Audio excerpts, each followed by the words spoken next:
Dear students, in this video we shall continue our discussions on the classification of companies under the Indian Companies Act 2013. So the next classification basis is classification on the basis of ownership. ഓണർഷിപ്പിൻ്റെ അടിസ്ഥാനത്തിൽ നമ്മൾ കമ്പനികളെ രണ്ടായിട്ട് classify ചെയ്യും. That is government company and non government company. Government കമ്പനികളും ഗവൺമെൻറ്റിൻ്റെ ഉടമസ്ഥതയിലുള്ള കമ്പനികൾ, private പാർട്ടികളുടെ ഉടമസ്ഥതയിലുള്ള മറ്റ് കമ്പനികൾ. അതാണ് on the basis of ownership company can be classified into government company and non government company. So in case of a government company means any company in which not less than 51% of the share capital is held by the central government or the state government or any state government or governments, or partly by the central government and partly by one or more state governments, and include a company which is a subsidiary company of such government company. ഇങ്ങനെയുള്ള കമ്പനികളെയാണ് ഇപ്പോൾ ഇവിടെ എന്താണ് 51% of the paid up share capitals held by a government.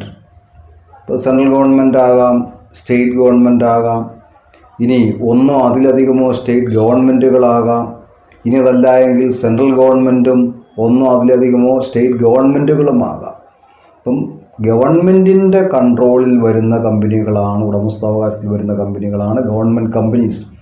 ഈ ഉടമസ്ഥാവകാശത്തിന് എന്താണ്, at least 51% of the paid up share capital should be in the hands of government. അത് state ഗവൺമെൻറ്റോ central ഗവൺമെൻറ്റോ എന്തുമാകാം. ഇനി rules applicable to government companies. ഇപ്പം government കമ്പനികളുടെ വർക്കിങ്ങുമായിട്ട് ബന്ധപ്പെട്ട് ചില പ്രത്യേക റൂൾസ് ഉണ്ട്. So rules applicable to government companies. The first one is regarding the annual reports. Government കമ്പനികളുടെ ആനുവൽ റിപ്പോർട്ടുകൾ controller and auditor general of ഇന്ത്യയുടെ കമൻസും അതുപോലെ സ്പെസിഫിക്കേഷനും എല്ലാം കൂട്ടി അത് പാർലമെൻറ്റിൻ്റെ 2 ഹൗസിലും പ്രസൻറ്റ് ചെയ്തിരിക്കണം. അതാണ് ഓഡിറ്റ് റിപ്പോർട്ടുമായിട്ട്. If the owner of a government company is central government, ഇത് പറഞ്ഞിരിക്കുന്നത് നോക്കി, where the central government is a member of the government company, it shall cause an annual report on the working and affairs of the company to be prepared and laid before both the houses of parliament along with audit report of the commons and the commons. വർക്കിങ്ങിനെ കുറിച്ച് ഒരു report prepare ചെയ്ത് പാർലമെൻറ്റിൻ്റെ 2 ഹൗസിലും വെച്ചിരിക്കണം. Then so laid before both houses of parliament along with the audit report and the commons, if any, of the controller and auditor general of India, CAG ആണ്. കമൻസോട് കൂടി audit report central ഗവൺമെൻറ്റിൻ്റെ ആണെങ്കിൽ എന്നാണ് പാർലമെൻറ്റിൻ്റെ 2 ഹൗസിലും audit report present ചെയ്യുക. ഇനി ഇത് state ഗവൺമെൻറ്റുകളാണെങ്കിൽ അല്ലെങ്കിൽ state government ആണെങ്കിൽ controller and auditor general of ഇന്ത്യയുടെ ഒരു കമൻസോട് കൂടി ഇതുപോലെയുള്ള റിപ്പോർട്ടുകൾ അസംബ്ലിയിലും അല്ലെങ്കിൽ സ്റ്റേറ്റ് ലെജിസ്ലേറ്ററിലും പ്രസൻറ്റ് ചെയ്തിരിക്കണം. ഇതാണ് ആനുവൽ റിപ്പോർട്ടുമായിട്ട് ബന്ധപ്പെട്ട rules that governs the working of government companies. ഇനി അപ്പോയിൻമെൻറ്റ് ഓഫ് ഓഡിറ്ററുമായിട്ട് രണ്ടാമത്തേത്. In case of government companies an auditor is appointed by the Comptroller and auditor general of India. CAG ആണ് government കമ്പനികളിലെ ഓഡിറ്റേഴ്സിനെ അപ്പോയിൻറ്റ് ചെയ്യുന്നത്. Such auditors shall work under the guidance and instructions given by the CAG. ഇനി ഇങ്ങനെയുള്ള auditors report സമർപ്പിക്കുന്നതും CAGക്കായിരിക്കും. അപ്പോൾ CAG ആണ് audit റിപ്പോർട്ടിൻ്റെ മേൽ അയാളുടെ കമൻസും അതുപോലെ വേണമെങ്കിൽ സ്പെഷ്യൽ ഓഡിറ്റും കണ്ടക്ട് ചെയ്തിട്ട് പാർലമെൻറ്റിലോ അല്ലെങ്കിൽ സ്റ്റേറ്റ് ലെജിസ്ലേറ്ററിൻ്റെ മുമ്പിൽ അവതരിപ്പിക്കുന്നത്. ദെൻ ഓഡിറ്റ് റിപ്പോർട്ടുമായിട്ട് ബന്ധപ്പെട്ടാണെങ്കിൽ the auditor shall submit a copy of the audit report to the Comptroller and auditor general of India who may comment upon or supplement the audit report. അപ്പം ഒരു audit report Comptroller and auditor general of ഇന്ത്യയ്ക്ക് സമർപ്പിക്കും.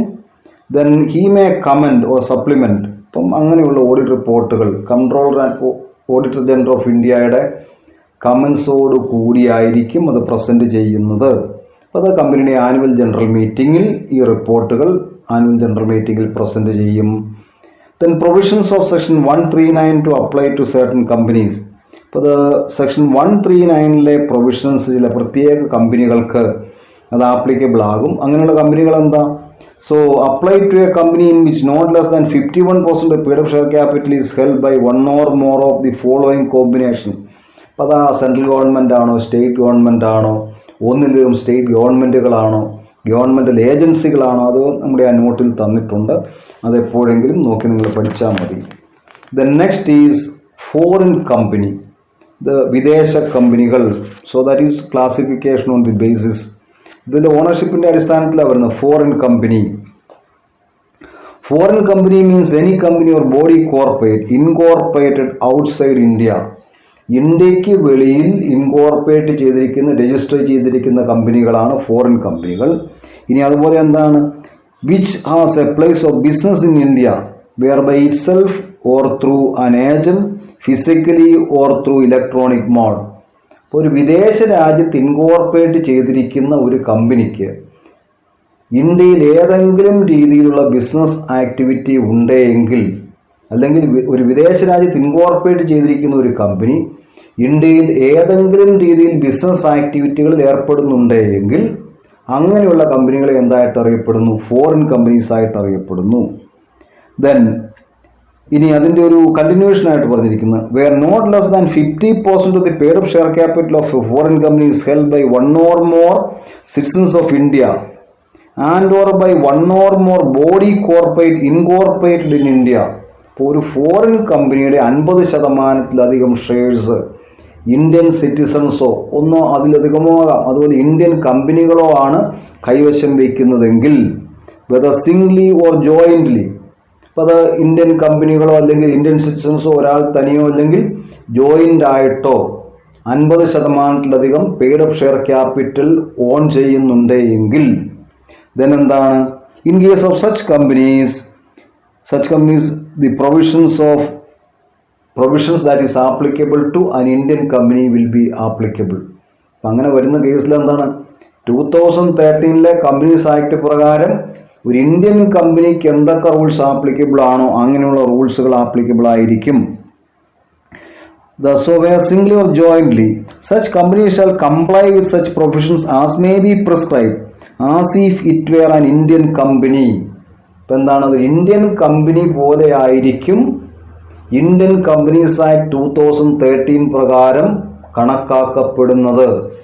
ഒരു വിദേശ കമ്പനിയുടെ 50-ഓ അതിലധികമോ paid up share capital Indian സിറ്റിസൺസിൻ്റെ കൈവശമോ അല്ലെങ്കിൽ ഇന്ത്യൻ കമ്പനികളുടെ കൈവശമോ ആണ് എങ്കിൽ അങ്ങനെയുള്ള കമ്പനികളെ എന്താണ്? ഇന്ത്യൻ കമ്പനികളായിട്ടായിരിക്കും ഇന്ത്യയിൽ കണക്കാക്കപ്പെടുന്നത്. അത് 2013 ആക്ടിൽ സ്പെസിഫിക് ആയിട്ട് പറഞ്ഞിട്ടുണ്ട്. That is given in section 379 subsection 1. Next is associations not for profit. ലാഭത്തിന് വേണ്ടി അല്ലാതെ പ്രവർത്തിക്കുന്ന associations. So associations not for profit. Section 4 subsection 1. Here requires that the name of a public company must end with the word limited and in case of a private company with words private limited. അപ്പോൾ അത് Indian companies act 2013 act പ്രകാരം section 4 subsection 1 subsection A ആണ്. ഒരു public company ആണെങ്കിൽ അതിൻ്റെ name പേര് അവസാനിക്കുന്നത് limited എന്ന അക്ഷരങ്ങളായിരിക്കണം. അതുപോലെ വേർഡ്സ് ലിമിറ്റഡ്. ഇനി ഒരു പ്രൈവറ്റ് കമ്പനി ആണെങ്കിൽ എന്താണ്? പ്രൈവറ്റ് ലിമിറ്റഡ് എന്ന് ക്ലിയർ ആയിട്ട് ആ പേരിൽ ഉൾപ്പെടുത്തിയിരിക്കണം. Section 8 however provides that the central government may by license direct that any association be registered as a company with limited liability without using the word limited or the words private limited. Section 8 പ്രകാരം കമ്പനികളെ limited എന്നോ private limited എന്നോ എന്ന വാക്കുകൾ പേരിൻ്റെ ഭാഗമായിട്ട് ഉൾപ്പെടുത്താതെ register ചെയ്യുന്നതിനുള്ള ഒരു റൈറ്റ് അല്ലെങ്കിൽ ഒരു അനുമതി കേന്ദ്ര ഗവൺമെൻറ്റിന് കൊടുക്കാവുന്നതാണ്. ഇനി ഇത് ചില പ്രത്യേക കേസസിലാണ് കൊടുക്കുന്നത്. The central government shall grant a license only if it is satisfied that the association is about to be formed as a limited company for promotion of commerce, then science, religion, arts, etc., culture, etc. ഇതെന്താ? ലാഭത്തിന് വേണ്ടി പ്രവർത്തിക്കുന്ന കമ്പനികൾക്കല്ല if the central government is satisfied that this company is about to be form, അല്ലെങ്കിൽ ഇങ്ങനെ form ചെയ്യുന്ന കമ്പനികൾ, ഇങ്ങനെ ഫോം ചെയ്യാനായിട്ട് അപേക്ഷ കൊടുത്തിരിക്കുന്ന കമ്പനികൾ, such companies are not meant for making profit for the promotion of art, culture, sports, religion, etc.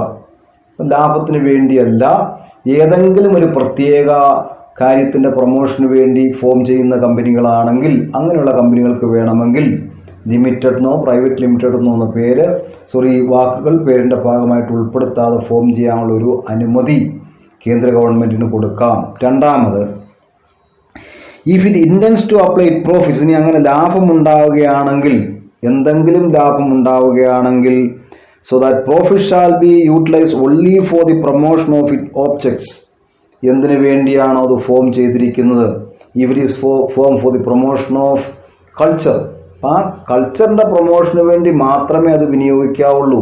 Promotion of sports ആണെങ്കിൽ അതിനു വേണ്ടി മാത്രമേ വിനിയോഗിക്കാവുള്ളൂ.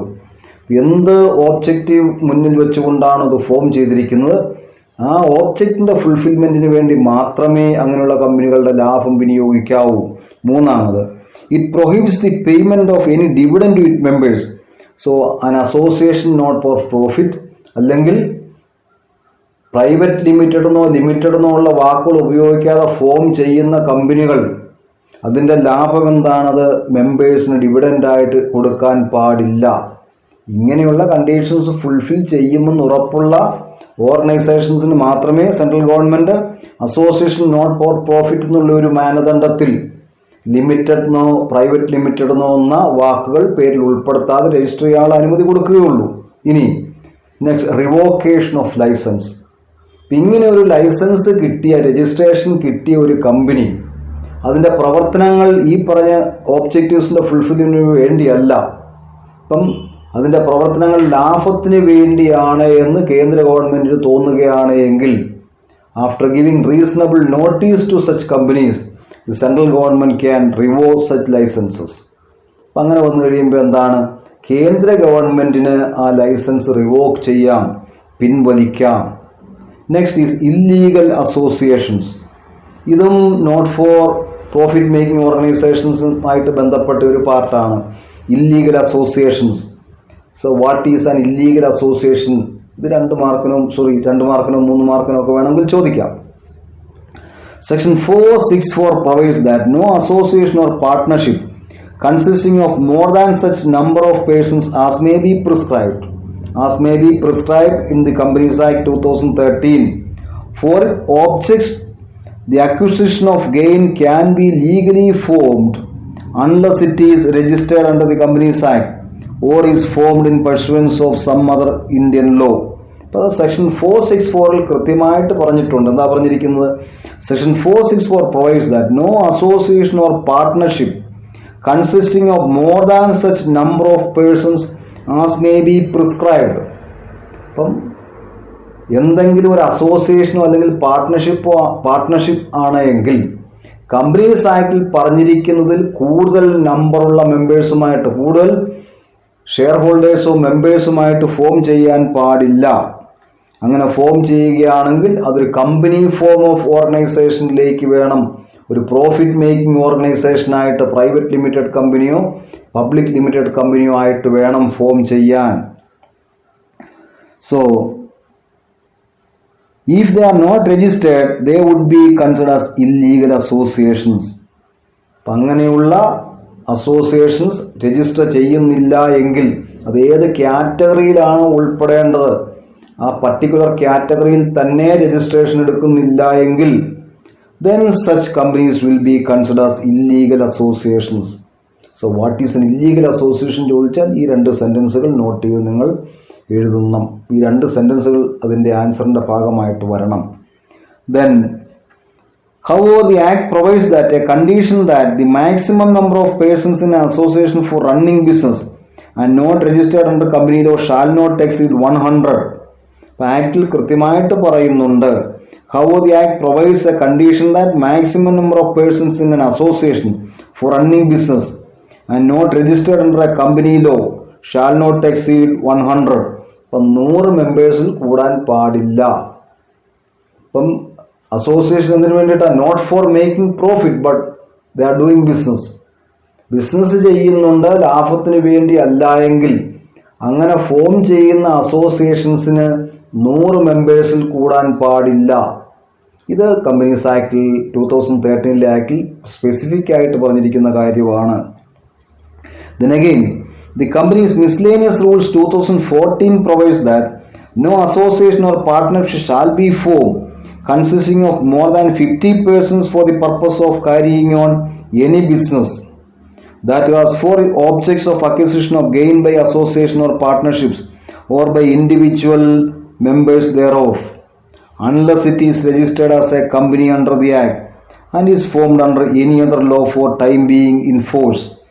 അതാണ് ചില പ്രത്യേക കാര്യങ്ങൾക്ക് വേണ്ടി മാത്രമേ അസോസിയേഷൻസ് ഫോം ചെയ്യാവുള്ളൂ. അങ്ങനെ ഫോം ചെയ്യുന്ന അസോസിയേഷൻസിൽ 50 മെമ്പേഴ്സിൽ കൂടാൻ പാടില്ല.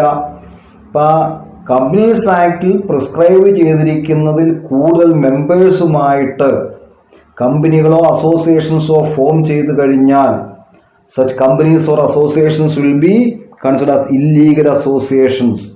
ഇനി ഇല്ലീഗൽ അസോസിയേഷൻസ് ഫോം ചെയ്ത് കഴിഞ്ഞാൽ ഇല്ലീഗൽ അസോസിയേഷൻസിലെ ഓരോ മെമ്പർമാർക്കും സിവിലായിട്ടും ക്രിമിനലായിട്ടും ലയബിലിറ്റി ഉണ്ടാകുകയും they can be fined up to ₹1 lakh. 1 ലക്ഷം രൂപ വരെ ഓരോ മെമ്പറും ഫൈൻ കൊടുക്കേണ്ട ഒരു അവസ്ഥ വരെ ഉണ്ടാവാം. Every member of an illegal association is personally liable for all liabilities incurred in the business and is punishable with fine which may be extended to ₹1 lakh. ഒരു ഇല്ലീഗൽ അസോസിയേഷനിലെ ഓരോ മെമ്പറും ആ അസോസിയേഷൻ്റെ എല്ലാ ബിസിനസ്സുകൾക്കും പേഴ്സണലി ലയബിൾ ആയിരിക്കും. അപ്പം അസോസിയേഷൻ്റെ പ്രവർത്തനങ്ങൾക്കുള്ള പേഴ്സണൽ ലയബിലിറ്റിക്ക് പുറമെ they can be fined up to ₹1 lakh. ഇപ്പം 1 ലക്ഷം രൂപ വരെ ഫൈൻ വരെ കിട്ടാനുള്ള ഒരു ചാൻസ് ഉണ്ട് in case of members of illegal associations. ഇപ്പം നമ്മളെന്താ ഒരു അസോസിയേഷൻ നോട്ട് ഫോർ പ്രോഫിറ്റ് അതിനെ സംബന്ധിച്ചുള്ള കൃത്യമായ റൂൾസ് ഇന്ത്യൻ കമ്പനീസ് ആക്ട് 2013 തന്നിട്ടുണ്ട്. Then next is producer company. Producer കമ്പനിയുടെ മീനിങ് ആയിട്ട് പ്രൊഡ്യൂസർ കമ്പനി എന്ന് പറഞ്ഞാൽ എന്താ? A company form by primary producers. Primary producers members ആയിട്ട് വരുന്ന ഒരു കമ്പനിയാണ് producer company. So in case of producer company, the members should be primary producers. Primary producers are those persons who engaged in primary activities, അല്ലെങ്കിൽ agriculture and allied activities. കൃഷിയും അനുബന്ധമായ പ്രവർത്തനങ്ങളും ഏർപ്പെടുന്ന ആളുകളാണ് പ്രൈമറി പ്രൊഡ്യൂസേഴ്സ്. അപ്പം ഇങ്ങനെയുള്ള പ്രൈമറി പ്രൊഡ്യൂസേഴ്സ് ഫോം ചെയ്യുന്ന ഒരു കമ്പനിയാണ് എന്താണ് പ്രൊഡ്യൂസർ കമ്പനി. ഇനി അഗ്രികൾച്ചറുമായിട്ട് ബന്ധപ്പെട്ട നമ്മുടെ അലൈഡ് ആക്ടിവിറ്റീസിൽ എന്തൊക്കെയാണ് വേണമെങ്കിൽ ഉൾപ്പെടുത്താവുന്നത്? Animal husbandry, then horticulture, pisciculture, then floriculture, forestry, forest products, revegetation etcetera. അപ്പം നമ്മൾ പ്രധാനമായിട്ട് അഗ്രികൾച്ചർ ആൻഡ് അലൈഡ് ആക്ടിവിറ്റീസ് എന്ന് ഓർത്തിരുന്നാൽ മതി. Primary producers are those persons engaged in agriculture and allied activities. Again, in the category of primary producers, persons engaged in handloom, handicraft and other cottage industries, byproducts of such products and products arising out of ancillary industries included within the term primary producer. അപ്പോൾ എന്താണ്? Cottage ഇൻഡസ്ട്രികളിലും village ഇൻഡസ്ട്രികളിലും അതുപോലെയുള്ള ചെറുകിട വ്യവസായ പ്രവർത്തനങ്ങളിലും ഏർപ്പെടുന്ന ആളുകളെയും primary പ്രൊഡ്യൂസേഴ്സിൻ്റെ കാറ്റഗറിയിൽ ഉൾപ്പെടുത്തിയിട്ടുണ്ട്. Then the objects for which the producer company can be registered is rather limited. ഒരു പ്രൊഡ്യൂസർ കമ്പനി ആയിട്ട് ഇപ്പോൾ എന്തൊക്കെ ഓബ്ജക്ട്സ് മുന്നിൽ വെച്ചുകൊണ്ട് വേണം നമുക്ക് ഫോം ചെയ്യാനുള്ള ലിമിറ്റഡ് ഓബ്ജക്ട്സേ പറയുന്നുള്ളൂ. അപ്പോൾ അതിൻ്റെ ആ ഓബ്ജക്ട്സ് എല്ലാം കൃത്യമായിട്ട് അടുത്ത പേജിലെ നോട്ടിൽ തന്നിട്ടുണ്ട്. നിങ്ങൾ ആ ഓബ്ജക്ട്സ് നോക്കി മനസ്സിലാക്കുക. എന്തൊക്കെ ഓബ്ജക്ട്സ് മുൻനിർത്തി നമുക്കൊരു പ്രൊഡ്യൂസർ കമ്പനി ഫോം ചെയ്യാം. പ്രൊഡ്യൂസർ കമ്പനി ഒരു 2 മാർക്കിനോ 3 മാർക്കിനോ ചോദിക്കാവുന്ന ഒരു പാർട്ടാണ്. What is a producer company? Or sometimes what are the objects for which a producer company can be formed.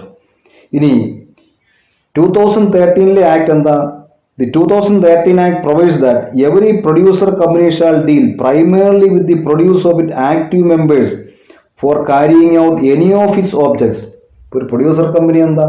ആ പ്രൊഡ്യൂസർ കമ്പനിയുടെ ആക്റ്റീവ് മെമ്പേഴ്സിൻ്റെ പ്രോഡക്ട്സുമായിട്ട് ഡീൽ ചെയ്യാനുള്ള, അപ്പം അവരുടെ ബിസിനസ് ആക്ടിവിറ്റി അത് കൈകാര്യം ചെയ്യുന്നതിനായിരിക്കണം പ്രൈമറി ഇമ്പോർട്ടൻസ് കൊടുക്കുന്നത്. ഇപ്പം പൊതുജനങ്ങളിൽ നിന്നും സാധനങ്ങൾ വാങ്ങി വിൽക്കുന്നതിന് വേണ്ടിയല്ല, ഒരു പ്രൊഡ്യൂസർ കമ്പനിയുടെ പ്രൈമറി മെമ്പേഴ്സിന്റെ കൈവശമുള്ള സാധനങ്ങൾ അല്ലെങ്കിൽ അവരുടെ ഗുഡ്സ് ഡീൽ ചെയ്യുന്നതിന് വേണ്ടിയായിരിക്കണം ഒരു പ്രൊഡ്യൂസർ കമ്പനി ഫോം ചെയ്യുന്നത്. Then this clearly reveals that producer companies are formed by primary producers, and two, its object should be to serve only the primary producers. The producer company shall be formed only for serving the needs of the primary producers. Again, primary producers means members. ഇതിൻ്റെ ഇൻകോർപ്പറേഷനുമായിട്ട് ബന്ധപ്പെട്ട കാര്യങ്ങളൊക്കെ ആ നോട്ടിൽ തന്നെ ഉണ്ട്. എത്ര ആളുകൾക്ക് അതിൻ്റെ 10 അതിലധികമോ ആളുകൾക്ക് മെമ്പേഴ്സായിട്ട് വരാം. ദെൻ ഇൻസ്റ്റിറ്റ്യൂഷൻസ് ആണെങ്കിൽ അതിൻ്റെ ഫോർമേഷൻ എങ്ങനെയാണ്, ഇനി ഇൻസ്റ്റിറ്റ്യൂഷനും മറ്റ് മെമ്പേഴ്സും ഒക്കെ ആണെങ്കിൽ അതിൻ്റെ കോമ്പിനേഷൻ എങ്ങനെയൊക്കെയാണ്, ഡീറ്റെയിൽ ഇൻകോർപ്പറേഷനുമായിട്ട് ബന്ധപ്പെട്ട ഡീറ്റെയിൽസ് ആ നോട്ട്സിൽ കൊടുത്തിട്ടുണ്ട്. ഇനി പ്രൈവറ്റ് കമ്പനിയുമായിട്ട് കുറേ ഡിഫറൻസ് ഒക്കെ ഉണ്ട്. സാധാരണ നമ്മളൊരു പ്രൈവറ്റ് കമ്പനിയായിട്ടാണ് രജിസ്റ്റർ ചെയ്യുന്നതെങ്കിലും അപ്പം അതിന് ചില ഡിഫറൻസ് ഒക്കെ വരുന്നുണ്ട്. ആ ഡിഫറൻസും കൂടെ നമ്മൾ ഓർത്തിരിക്കണം. അപ്പം അതിൻ്റെ എന്താ, private company needs only 2 individuals. ഒരു പ്രൈവറ്റ് കമ്പനി ഇൻകോർപ്പറേറ്റ് ആകാൻ 2 വ്യക്തികൾ മതി. അതേസമയം ഒരു പ്രൊഡ്യൂസർ കമ്പനി ആണെങ്കിൽ മിനിമം 10 വ്യക്തികളെങ്കിലും വേണം, 10 പേഴ്സൺസ് വേണം. ഇനി അതിൻ്റെ ആ 1 lakh rupee ക്യാപിറ്റൽ അത് പ്രൊഡ്യൂസർ കമ്പനികൾക്ക് ആപ്ലിക്കബിൾ അല്ല. പ്രൈവറ്റ് കമ്പനികളാണെങ്കിൽ minimum share minimum share capital 1 ലക്ഷം രൂപയായിരിക്കണം. അതുപോലെ ഈ 50 മെമ്പേഴ്സിൻ്റെ ഒക്കെ ആ ലിമിറ്റേഷൻ പ്രൊഡ്യൂസർ കമ്പനികൾക്ക് ആപ്ലിക്കബിൾ അല്ല. ഈ കാര്യങ്ങളൊക്കെ ഡീറ്റെയിൽഡ് ആയിട്ട് നോട്ടിലുണ്ട്. ദെൻ പ്രൊഡ്യൂസർ കമ്പനികളുടെ പ്രധാനപ്പെട്ട എന്തൊക്കെ റൂൾസാണ് 2013 ആക്ടിൽ പറഞ്ഞിരിക്കുന്നതെന്ന് നമുക്കൊന്ന് നോക്കാം. ദ മെമ്പർഷിപ്പുമായിട്ട് ബന്ധപ്പെട്ടാണെങ്കിൽ in a producer company only persons engaged in activity connected with or related to primary produce can participate in the ownership. അപ്പം membership to primary producers, agriculture and allied activities, then cottage industry, ഇങ്ങനെ ചില പ്രത്യേക ആക്ടിവിറ്റികളിൽ ഏർപ്പെട്ടിരിക്കുന്ന ഇൻഡിവിജ്വൽസിനും കമ്പനികൾക്കും മാത്രമേ ഒരു producer കമ്പനിയുടെ members ആകാനുള്ള ഒരു റൈറ്റ് ഉള്ളൂ. Then in case of a producer company it is a limited liability company. Producers കമ്പനിയിലെ മെമ്പേഴ്സിൻ്റെ liability limited to the extent of their unpaid part of the shareholding. അപ്പോൾ അത് നമ്മളെന്താ പ്രൊഡ്യൂസർ കമ്പനി ലിമിറ്റഡ് എന്നാണ് കൊടുക്കുന്നത്. അപ്പോൾ അവരുടെ ലയബിലിറ്റി ലിമിറ്റഡ് ആണ്. Then registered as A private company. ഇപ്പോൾ ഒരു കമ്പനി നിയമപ്രകാരം producer company is considered as A private company. ഇപ്പോൾ ഒരു പ്രൈവറ്റ് കമ്പനി ആയിട്ടാണ് കണക്കാക്കുന്നത്. ദെൻ ഇതിൻ്റെ ഷെയർ ക്യാപിറ്റൽ എന്താ, share capital of a producer company shall consist of equity shares only. ഒരു പ്രൊഡ്യൂസർ കമ്പനിയുടെ ഷെയർ ക്യാപിറ്റൽ ഇക്വിറ്റി ഷെയർസ് മാത്രമായിരിക്കും, മറ്റ് യാതൊരു ഷെയർസും അതിൽ ഉൾപ്പെടുത്താൻ പാടില്ല. അപ്പം ഒൺലി ഇക്വിറ്റി ഷെയർസ്. ദെൻ ഇതിൻ്റെ വോട്ടിംഗ് റൈറ്റുമായിട്ട് ബന്ധപ്പെട്ട് വോട്ടിംഗ് റൈറ്റ് ആണെങ്കിൽ ഇനി പ്രൊഡ്യൂസർ കമ്പനിയുടെ എന്താ മെമ്പേഴ്സ് ഇൻഡിവിജ്വൽസ് ആണെങ്കിൽ നമ്മൾ ഫോളോ ചെയ്യുന്ന എന്താ single vote for every member. ഇനി കമ്പനികളാണ് മെമ്പേഴ്സായിട്ട് വരുന്നതെങ്കിൽ ഒൺലി ഇൻസ്റ്റിറ്റ്യൂഷൻസ് ആണെങ്കിൽ അവിടെ ഷെയർ ക്യാപിറ്റലിൻ്റെ ബേസിസിലായിരിക്കും വോട്ടിംഗ് റൈറ്റ് വരുന്നത്. അപ്പം നിശ്ചിത ശതമാനം ഷെയർ ക്യാപിറ്റൽ ഉണ്ടെങ്കിൽ അവർക്ക് ആ നിശ്ചിത ശതമാനം വോട്ടിംഗ് റൈറ്റ് വരും. ഇനി ഇതിൻ്റെ മെമ്പർഷിപ്പ്, ഒരു പ്രൊഡ്യൂസർ കമ്പനിയുടെ മെമ്പർഷിപ്പ് ഇൻഡിവിജ്വൽസും കമ്പനികളും ഉണ്ടെങ്കിൽ, ഇൻസ്റ്റിറ്റ്യൂഷൻസും ഉണ്ടെങ്കിൽ, പ്രൊഡ്യൂസർ ഇൻസ്റ്റിറ്റ്യൂഷൻസും കൂടെ വരികയാണെങ്കിൽ എന്താണ് അവിടെയും അതിൻ്റെ ആ ഒരു ബേസിസ് വന്നിരിക്കുന്നത് എന്താണ്, single vote for every member. അപ്പം പ്രൊഡ്യൂസർ ഇൻസ്റ്റിറ്റ്യൂഷൻസും ഇൻഡിവിജ്വൽസും മെമ്പേഴ്സായിട്ട് വരുന്ന പ്രൊഡ്യൂസർ കമ്പനികളിൽ ഓരോ സിംഗിൾ ഇൻഡിവിജ്വലിനും 1 വോട്ട് എന്നുള്ളൊരു ക്രൈറ്റീരിയ ആയിരിക്കും അതുമായിട്ട് ബന്ധപ്പെട്ട് വോട്ടിംഗ് റൈറ്റുമായിട്ട് ബന്ധപ്പെട്ട് ഫോളോ ചെയ്യുന്നത്. ദെൻ മാനേജ്മെൻറ്റുമായിട്ട് ബന്ധപ്പെട്ട് every producer company is to have at least 5 and not more than 15 directors. എല്ലാ പ്രൊഡ്യൂസർ കമ്പനികൾക്കും ചുരുങ്ങിയത് 5 ഡയറക്ടേഴ്സ് എങ്കിലും വേണം, മാക്സിമം 15 ആകാനേ പാടുള്ളൂ. അതുപോലെ തന്നെ എന്താണ്, എല്ലാ പ്രൊഡ്യൂസർ കമ്പനികളെയും ഒരു ക്വാളിഫൈഡ് ചീഫ് എക്സിക്യൂട്ടീവിനെ ഈ producer company day to day affairs manage ചെയ്യുന്നതിന് വേണ്ടി അപ്പോയിൻറ്റ് ചെയ്തിരിക്കണം. ദെൻ റിസർവുമായിട്ട് ബന്ധപ്പെട്ട ഒരു ഫൈനൽ പ്രൊവിഷനാണ് every producer company has to maintain a general reserve in every financial year. എല്ലാ സാമ്പത്തിക വർഷവും ജനറൽ റിസർവ് മെയിൻറ്റെയിൻ ചെയ്തിരിക്കണം. In case they are not sufficient funds in any year for such transfer. ഒരു വർഷം ജനറൽ റിസർവിലേക്ക് ട്രാൻസ്ഫർ ചെയ്യുന്നതിന് ആവശ്യമായ fund ഇല്ല എങ്കിൽ, then in case there are not sufficient funds in any year for such transfer, the shortfall has to be made up by the members contribution.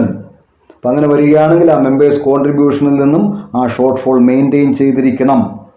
So members contribution proportion there patronage in the business. ഇപ്പോൾ ആ ബിസിനസ്സിൽ നിന്ന് എത്രമാത്രം benefit അവർക്ക് കിട്ടുന്നുണ്ടോ അതിൻ്റെ ബേസിസിലായിരിക്കണം ഈ contribution വരുന്നത്, റിസർവിലേക്കുള്ള കോൺട്രിബ്യൂഷൻ വരുന്നത്. Patronage is defined as the use of services offered by the producer companies to their members by participation in their business activities. ഇപ്പം പ്രൊഡ്യൂസർ കമ്പനികളുടെ മെമ്പേഴ്സ് കമ്പനിയുടെ സർവീസ് എത്രമാത്രം ഉപയോഗിക്കുന്നുണ്ടോ അതിൻ്റെ അടിസ്ഥാനത്തിലായിരിക്കും ഈ പാട്രണേജ് തീരുമാനിക്കുന്നത്. നമ്മളൊരു കമ്പനിയുടെ ക്ലാസിഫിക്കേഷനുമായിട്ട് ബന്ധപ്പെട്ട ഡിസ്കഷൻ നമ്മളിവിടെ അവസാനിപ്പിക്കുകയാണ്. ഇതോടുകൂടി BCom ഫസ്റ്റ് ഇയർ സ്റ്റുഡൻസിൻ്റെ കോർപ്പറേറ്റ് റെഗുലേഷൻസ് അഡ്മിനിസ്ട്രേഷൻ്റെ ഫസ്റ്റ് മോഡ്യൂൾ ഡിസ്കഷൻ നമ്മൾ കൺക്ലൂഡ് ചെയ്യുന്നു. Thanks for watching this video.